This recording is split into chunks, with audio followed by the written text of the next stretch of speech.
Thank you very much, Latif. So today we gather at a pivotal moment for Kenya's economic growth to discuss the importance of special economic zones as catalysts for development, growth, attract foreign direct investments, and create employment opportunities. These designated areas offer a range of benefits, including tailored incentives, strategic location, and supportive infrastructure, making them highly attractive to local and international business. Joining us are our esteemed panelists and experts who possess a wealth of knowledge and experience in the field of SEZs. Each panelist will introduce themselves and share their unique perspectives, shedding light on the challenges, opportunities, success stories surrounding and development and operations of SEZs in Kenya. Together, we aim to explore strategies of leveraging SEZs as dynamic platforms for economic growth and sustainable investments. Kindly join me in welcoming the panelists.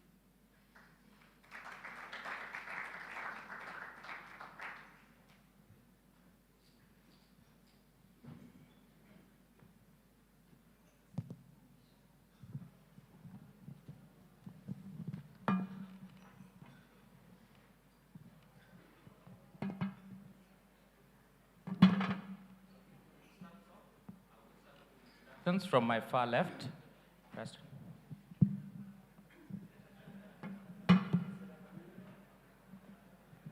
Good afternoon, everyone. I'm Preston Mendenhall. I'm the country head for Rendeavor, which is the owner and developer of Tattoo City, and also 6 other new city developments across sub-Saharan Africa. Preston. Thank you. Good afternoon, everybody.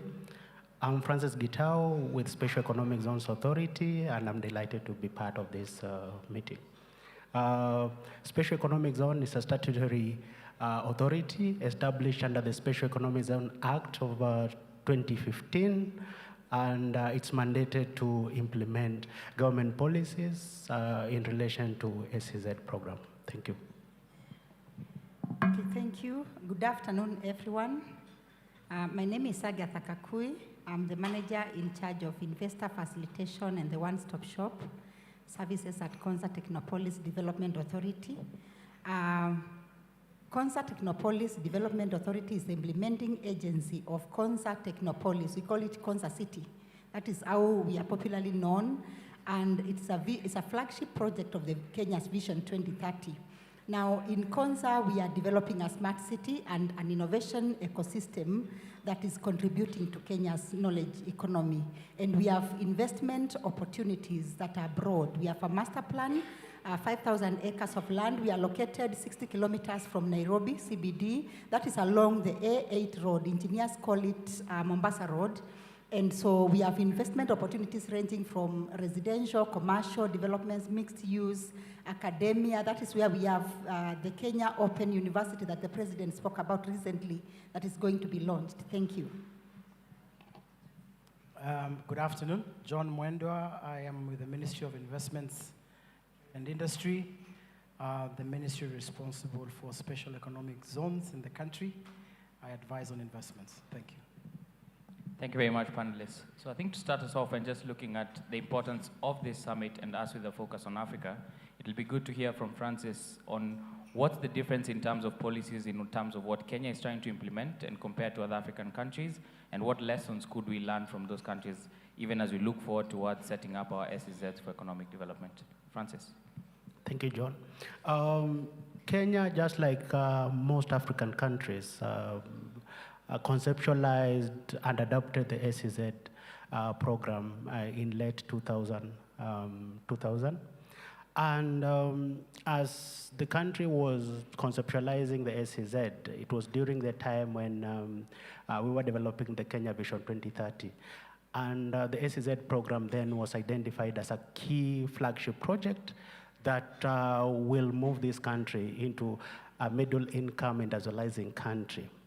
And based on that, then a policy was developed.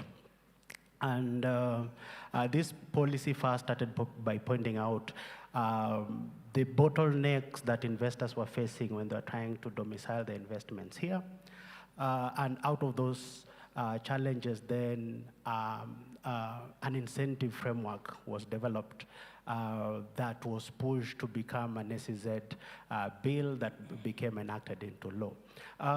Generally, most African countries, the SEZ, the key driver, and they're anchored mostly on incentive framework, and mostly there's always a misconception that SEZ then means tax havens, tax exemptions, and what have you. But from the policy and a study that was undertaken around, if we were to rank what really were the paining points for the investors, then administrative bottlenecks was pointed out as one of the issues. Land was another issue, and I think tax incentive came in third. And that's why in the SEZ policy and the law and the law and the regulation, then our incentive framework for SEZ is anchored on 5 broad incentives. One being the administrative and procedural incentive, where for you to operate in an SEZ, then you only require an SEZ license from us. Some of those local county government licenses are exempted. And then all the other permits, the building permits, then we commit as the SEZ authority to ensure that it's fast-tracked and its approvals are given in timely manner. Then the second set of incentive touch on the tax incentives. This is where we have 9 band tax incentive framework. By definition, SEZs are deemed to be outside the custom territory, outside Kenyan jurisdiction. And for that purpose, then investment within SEZs are exempted from a number of local taxes like VAT, stamp duty, excise duty, preferential rate of corporate tax, preferential rate of withholding taxes. And then at the regional level, then we have the import duty exemptions, and then import declaration fees again are exempted. So that is as far as the taxes go. Then the third one will be land. So and Madam Agatha will talk about that. Government has set up aside land so that investors can actually find land banks to invest. And again, on the other hand, we go ahead and declare and license private sector land for to have areas for investment from other private entities. Then the last incentive is the market access. So if you invest in an SEZ, the difference will be export processing zones then were earmarked for export production. For SEZ, then production within this SEZ then can access the local market. So the local market meaning the Kenyan domestic market and all the other East African community member state markets, again, free for. Thank you. Thank you very much, Francis. And I think maybe to hand it over to John, there's been a lot of conversations around what counties want to be able to do if we try and just bring it more to a macro level. What counties want to be able to do. Aggregation centers have been mentioned, industrial parks have been mentioned. We want to see this entire government machinery that is putting in a lot of resources into SEZs. Maybe you could give some light on the plans that are in place, and also how, again, does this all link up to economic development? Thank you. I think at a national level, a couple of points come to bear, because what as government we're doing is to try and raise the bar to do equitable economic growth. And to do equitable economic growth, then attraction of investments and FDI is a critical bucket to look at. And if you take an example, I just want to touch on a number that most of the people here would be aware of. I think the World Investment Report by UNCTAD, which comes out, I think, every other year. Last year, global FDI numbers were, I think, globally $1.6 trillion. The pie of Africa of that pot was about $83 billion. Kenya came down to, give or take, $800 million thereabouts. So if that level of FDI coming into Kenya from a global pot that is so huge, is so little, then the government has to proactively put in place mechanisms to attract and sustain economic development, and hence the special economic zone narrative.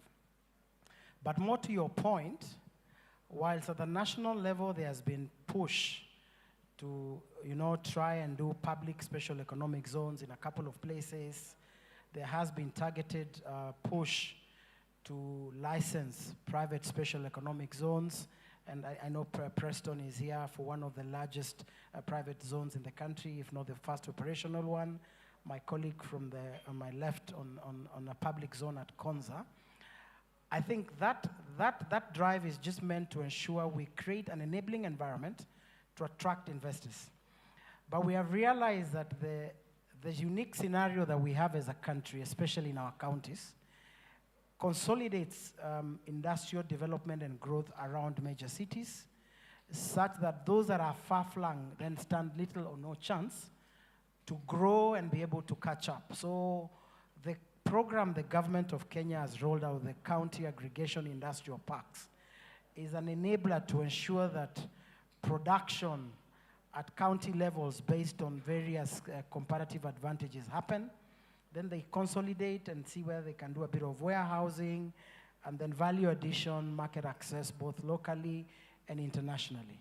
So the linkage between, I would call it the low level at the counties and the national level is just meant to do the same thing that our friends at Konza or Tatu or any other party is doing, in a bid to ensure we raise incomes, grow jobs, create, a robust economy. But of course, there remains a lot to be done. That's a new vision that has been part of the Kenya Kwanza administration, but we want to just see how we can strengthen that and be able to push the narrative of ensuring we do equitable, sustainable growth around special economic zones.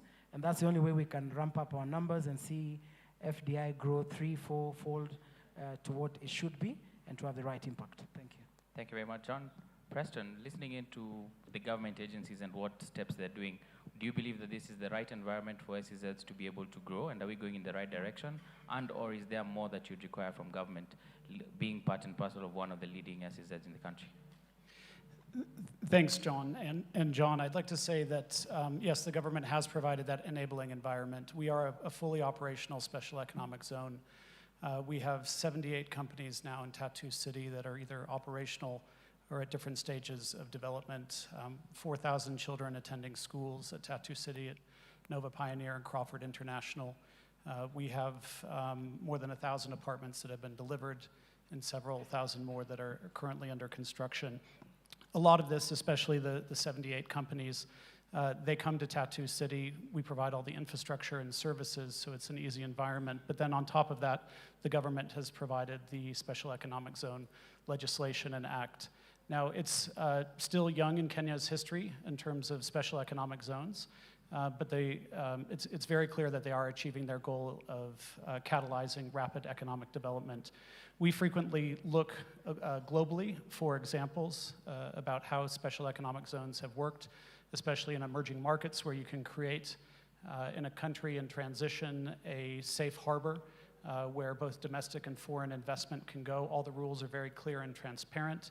That's the role that Francis and his team at CESA has to making sure that the policies are implemented within the zones. Two quick points on that. I would just look at two sectors that we find very interesting, especially in special economic zone environment. One is the business process outsourcing, BPO.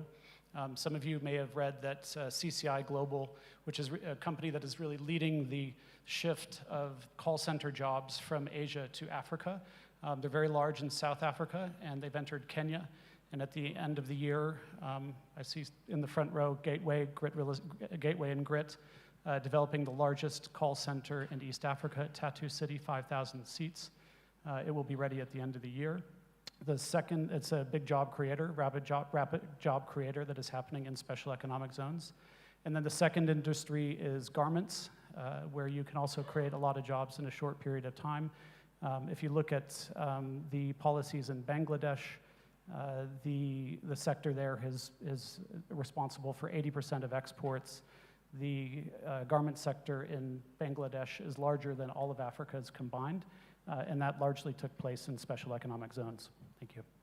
Thank you very much, Preston. I think I'll move over to Agatha, and looking at, and in specific reference to Konza, what would you say are these opportunities or special incentives that we've been able to leverage on that has then seen the economic development that we have witnessed in the like of Konza?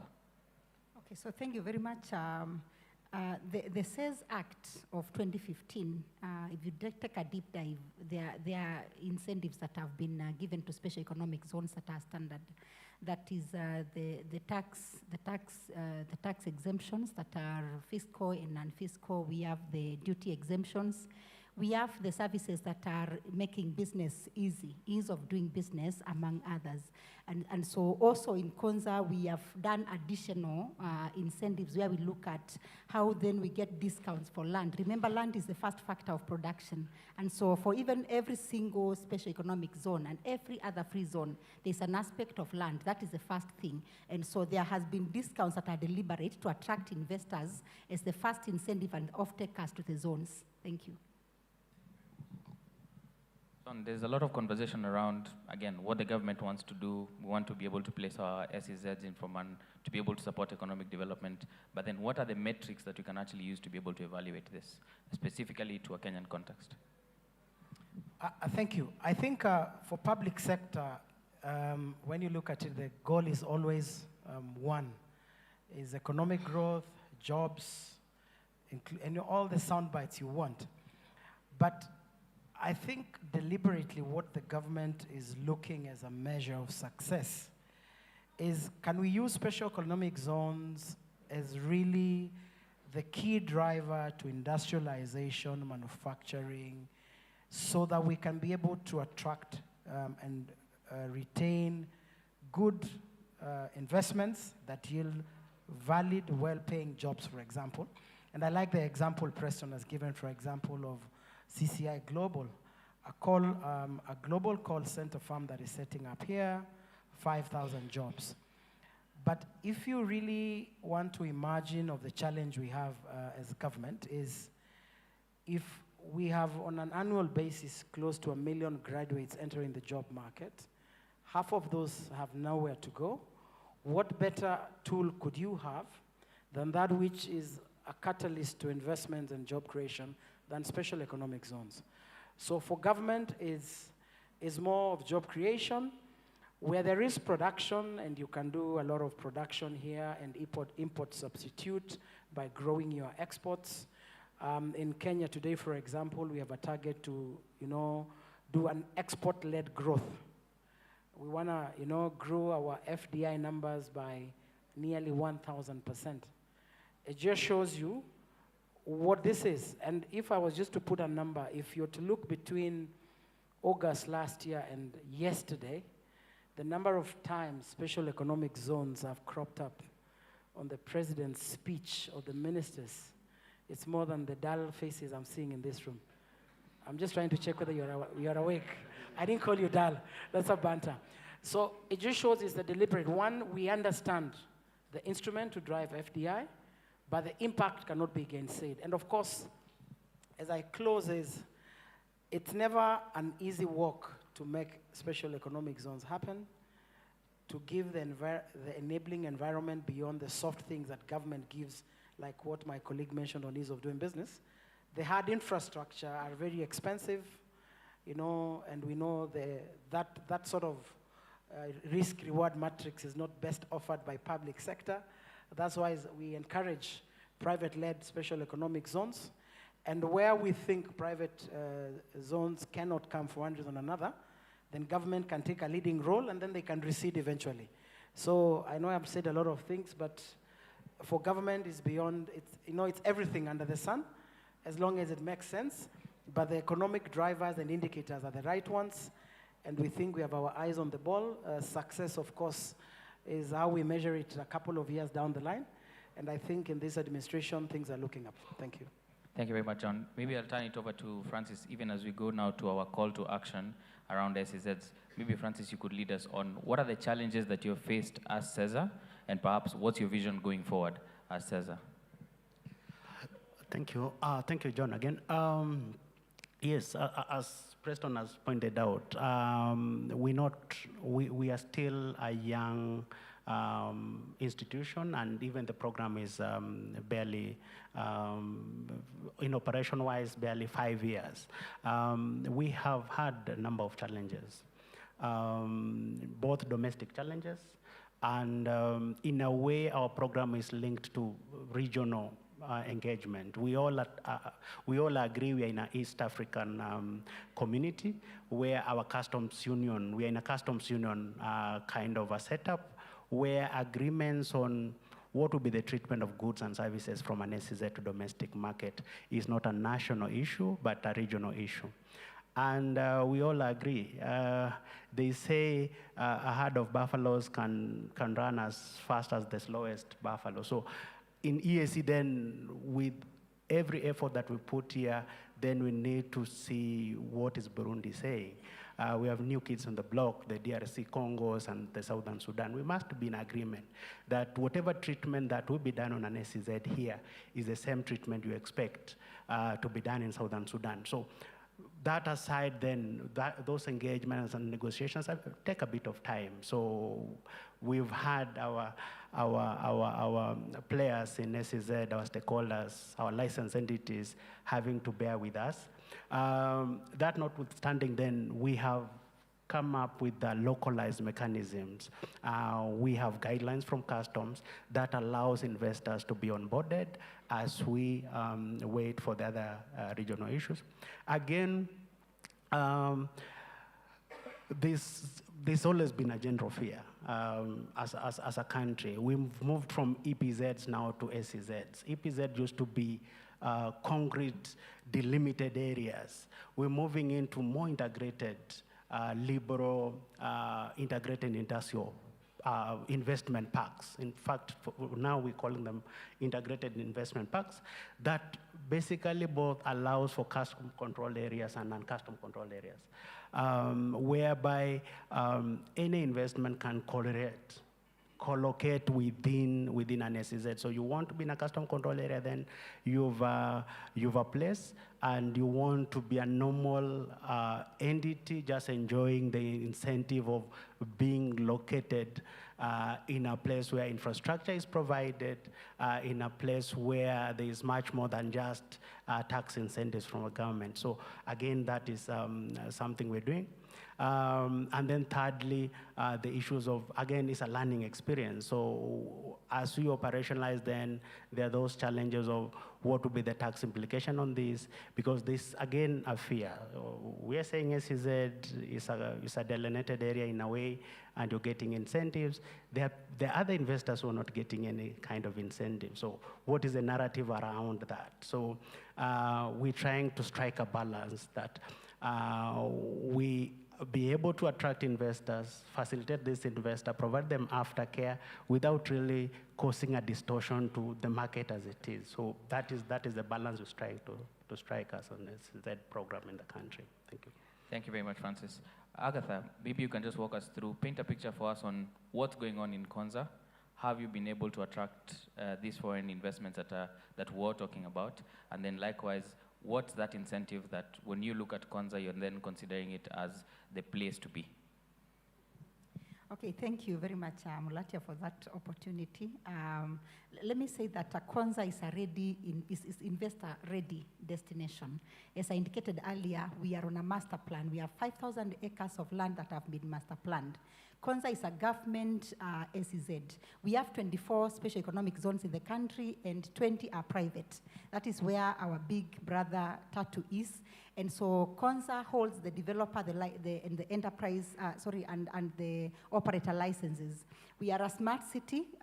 This is where this is our unique value proposition for Konza, where we are using information, communication, technology to develop a self-sustaining smart city. So looking at how everything is connected and enabled. We work with the tech companies, IBM, Intel, all software developers that we have in the country to make sure that this is the key enabler for the city. We are a special economic zone. Of course, the incentives are there. We give even up to discounts for the land, for the investors locally and internationally to make sure that we get investors on board. We have an uptake of 30% international companies and 70% local. Our phase one has 147 parcels, 90% has been sold out to the investors and other enterprise developers. And we have a world-class infrastructure. I wanted to talk about the aspects of financing for SEZs. This is quite key, especially for international organizations and donors, where we are looking at their resources coming in to support the development and operations of SEZs in the country. Why? Because we are looking at the infrastructure related. That is the horizontal infrastructure required. And I'll give a case of Konza, where the phase one infrastructure has been laid down because of an international arrangement for financing. That is EPCF, Engineer, Procure, Construct, and Finance. And so this brings in the aspects of the world-class infrastructure that we have in Konza that makes it quite unique to come and invest in. Thank you. Much, Agatha. And speaking of other SEZs, Preston, maybe you could just walk us around what measures have been done at Tattoo City from a sustainability perspective. Francis did mention earlier in terms of alternate designs that are now being implemented for SEZs. So briefly, you could just walk the guests through what is being done at Tattoo City and what does the future look like for Tattoo City. And likewise, you've just recently launched your CBD, also how that fits into the entire master plan of Tattoo City. Thank you. Sure, thank you. And just to Agatha's point, I think it'd be interesting for everybody to know that Konza and Tattoo City cooperate very closely. So we've spent too many years sharing a stage and talking about our development. So our boards and our senior management, we visit each other at least once a year and exchange ideas and really have helped to drive the SEZ agenda forward. In terms of Tattoo City and sustainability, I think probably since we have a room full of real estate experts, for us, number one is financial stability and sustainability for the project. So we're very fortunate in that Rendeavor, as the owner and developer of Tattoo City, we have no third-party debt. We're not leveraged in any way, and we're able to continue to develop through any ups and downs, pandemics that a market might bring. So that's number one. In terms of sustainability on the ground, we are a mixed-use development, and if you look around the world, the best and most successful special economic zones globally are mixed use. So I mentioned that Tattoo City has schools, businesses. These are the questions when investors come, be they local or international investors. Many of the first questions they ask are, where are my workers going to live? Where are my managers going to live? Where am I going to live? What schools are available nearby? It is no longer a case, let's say, of I would say the EPZs, and my understanding is that the SEZ legislation was designed to modernize the EPZs or become the successor to the EPZs. So when you have all of those mixed uses, you're able to offer investors everything they need, not just an industrial location. I mentioned the amount of job creation at Tattoo City, so 5,000 jobs. These are new jobs to Kenya for 18 to 24-year-olds. They are coming with CCI. The call center, the developer of that building is Gateway Real Estate Africa, Grit Group. Already on their construction site today, there's between 450 and 500 people. Those are new jobs that are created through special economic zone enabling environment that the government has created. Briefly to Francis's point, we both talked about SEZs are new, and I think this is some of the good work John and his team at the Ministry of Investment, Trade, and Industry, because they oversee the special economic zones. Not perfect, but we have a very, very engaged government. All those mentions of SEZs by President Ruto, we certainly pay attention. There's a whole lot of support from the government to work through some remaining teething issues of special economic zones today. Thank you. Thank you very much, Preston. Francis, looking at the role of the SEZ and looking at the economic disparities that have been there over the years across the country, what's SEZ doing specifically to be able to manage this? So we don't have a case whereby if every county is developing an SEZ, what makes one SEZ different from the other one? And then I'll transition from you with another question to John. Okay. I think we'll first start why and what is an SEZ, because the Kenyan adopted concept for SEZ will be special economic activity area, and that's why the law is very clear. it permits investment in all sectors to enjoy the same kind of incentives. And these sectors are manufacturing, where we can gazette areas as an SEZ to do manufacturing. That would be an industrial park. We can do a free trade zone gazettement. We can do a free port gazettement. We can do a science and technology park gazettement. We can do an ICT park, tourism and recreational park. We can do business service parks. We can do conference and conventional centers as SEZs. So all the sectors are taken care of in an SEZ, and they enjoy almost the same set of incentive to invest in an SEZ. Then you'll ask yourself why, because the understanding is different regions within this country has different factor endowment. So what the coast region will have will not be maybe what maybe Mount Kenya will have. And that's why you will see from the number of zones we've gazetted, majority of logistics and free trade zones are around the coastal area. We have tourism and recreational parks around Mount Kenya, just to ensure that tourism circuit around Mount Kenya is taken care of. So the expected impact from the government was all sectors will be able to take advantage of SEZ, and not just the manufacturing bit that was EPZ, because EPZ basically were export-oriented manufacturing. So we're looking at the bigger picture, all the sectors to enjoy the incentives, and then again regulated under the same scheme. So that was I think the spirit of this program, the policy and the law. And again, as Madam has pointed out of the 24 zones with Gazeta, then we see all the sectors at least have. So we have agricultural gazetted zones. We have science and technology parks like Konza City. We have logistics parks. We've mixed use zones like Tattoo City, where they're doing logistics and they're doing manufacturing. They have residential, they have schools. So all that is permitted under the SEZ program. So the bigger goal and objective was to stimulate all the sectors of the economy. Thank you. Thank you very much, Francis. I think I'll move over to you, John, to maybe wrap us up before we start off on the questions from the guests. Is for the guests who are here, coming in from private sector, the low-hanging fruits for them is if they want to be part of an SEZ, they have Konza, they have the likes of Tattoo City, who they could go to and partner with in terms of what they would want to achieve. But then for that person looking to be able to be part of the bigger picture, work with government, where do they start? Well, that's a good question. And I think for government, really, the partnership with private sector, especially in the SEZ space, has not quite yet happened. But I think there is room for us as government to create that level playing field so that the private sector-led special economic zones can happen, where as long as all the rules are clear, you can make that happen. But I just want to touch on a point that Francis made around the Kenyan context, and then I'll tie up to your question. You know, when you do a special economic zone in Kenya, for example, what Preston spoke about, housing, you know, where you live and you work, there is an opportunity for housing there, for example, in a special economic zone.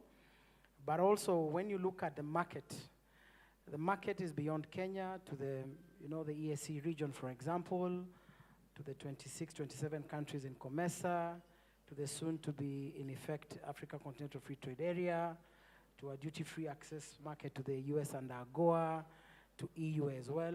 So the opportunity is huge. It is just that we are barely scratching the surface. And if you remember when I was just pointing the numbers on how well or not well we are doing on FDI, it just shows the opportunity is so huge. And what the public sector and government is trying to do through the ministry is we are currently actually going through a review of the Special Economic Zones Act so that it can be more robust, more pragmatic. We can aim for the future so we can, you know, we can stretch the opportunities available so that more of you on that side can either come and do pure private, and or if you think you have a room to play in the public sector zones.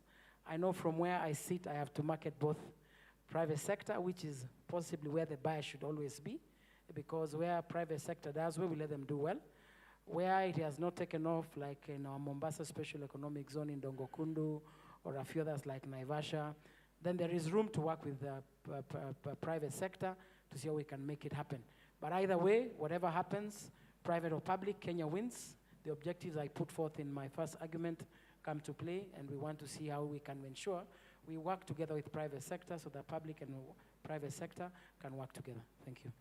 Thank you very much. I'd like to open it up to the panel for any questions. So I'll field in 3 questions. I'll start off with the gentleman there, Bex.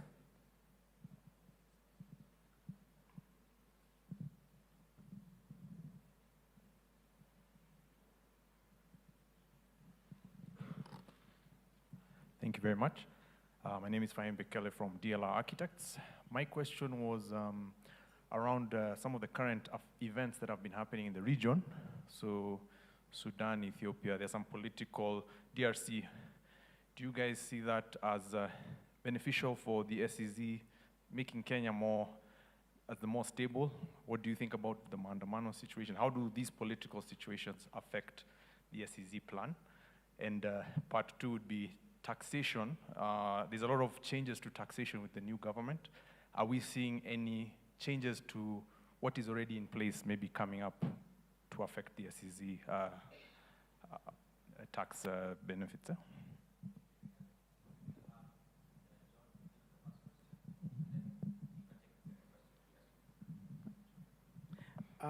John, you take tax, please.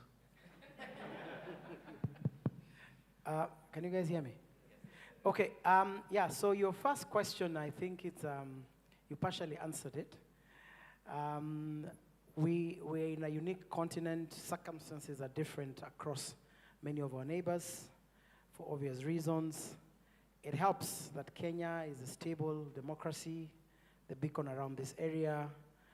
I am sure if you're doing your, you're trying to figure out which is the next location for your ticket, I'm certain Nairobi in sub-Saharan Africa will pop up for obvious reasons, and there are many other geopolitical advantages of being in Kenya. So we hope that the situation around us normalizes, because, you can be a beacon of stability, but what happens next door, always can smoke in our kitchen as well. So let me leave that at that, but you know that. But at the second one, and it's a very delicate matter, I think around this time, if you live in Kenya, we are discussing fiscal issues, and there are some proposals. I know around the special economic zones, they haven't yet met to the fore, but a couple of weeks back, there was a big workshop where all the practitioners came and said, hey, this is not working, can we do better here and there? And I think there is commitment, and I know if you are a participant at the AmCham Summit in March, the President made some pronouncements that in the next 1 or 2 months, we will see a new paradigm, and that is ongoing. So I don't want to preempt what will be there, but we want to make, I am a firm believer in, there's a book I read that said, what got you here won't get you there. So what has gotten us here today is, the fiscal environment around special economic zones that happened, 7, 8 years ago. And no, times have changed. And Kenya government has said, we need to change. Private sector has concurred. That dialogue has happened. And it's going to happen. So keep your, your eyes and your pulse, alert. I think things will be happening in the not so distant future, maybe a few weeks from now. Thank you. Thank you very much, John. I'll ask you, Preston, maybe you just want to interject? Yeah, so just irrespective of the perhaps some regional instability, our view is that Africa will have a global hub. People talk about Kenya as the regional hub. Yes, it already is. But there will be a global hub in Africa. If it's a country, it's Kenya. If it's a city, it's Nairobi. What is our positioning with Tattoo City? It's to be the new CBD or the second CBD of Nairobi, because one is very desperately needed. So when we look across the continent, the global hub for the world in Africa will not be South Africa due to very deep structural problems that unfortunately continue. Perhaps it should be Lagos, but it won't be because of misperceptions in that market. We have a fantastic business in Lagos, and we really like doing business in Nigeria. Is it going to be North Africa? No. Is it going to be Kenya? Yes, absolutely. Thank you very much, Preston. I think I'll field just one last question from the team. Any questions, takers? Was the panel that effective? Happy to hear. So I think I want to extend my appreciation to all of you for making the time for the session. We really appreciate this. Is just the beginning of the conversations around SEZs. I think earlier on with all the panelists who were just talking about that this revolution around SEZs will not be televised because it's just getting started. So we are urging all of you, in case you want to have more information, more questions, the panelists will be around after the session, so feel free to be able to reach out to any one of us, and we'll be able to give you insights or provide guidance on any of the queries you may have. Once again, thank you very much for making the time. To the panelists, I appreciate it. You've been great hosts. Thank you very much.